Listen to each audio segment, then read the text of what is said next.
अस्सलाम वालेकुम बच्चों। जी आज मंडे है, हम अपना काम शुरू करेंगे।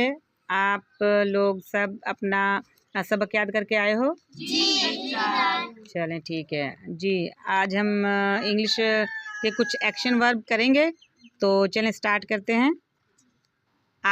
मैं आपसे कुछ एक्शंस पूछूंगी, आपने उनकी मुझे उर्दू बतानी है साथ इशारों के, ठीक है? आस्क पूछना, कैच कुक,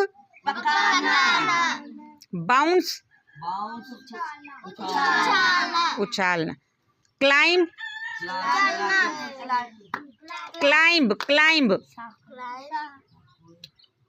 चढ़ना, बेक जी, क्लैप तालियां बजाना, क्राई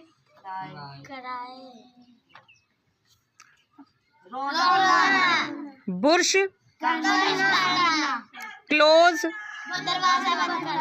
हाँ, कोई भी चीज़ बंद कर सकते हैं, किताब हो गया, बैग हो गई, कुछ भी। हाँ जी, इसको क्या कहेंगे? क्लोज जी। बाइट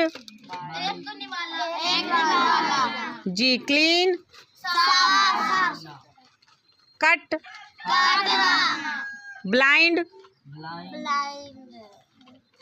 अंधा, बिल्ड तामीर करना जी।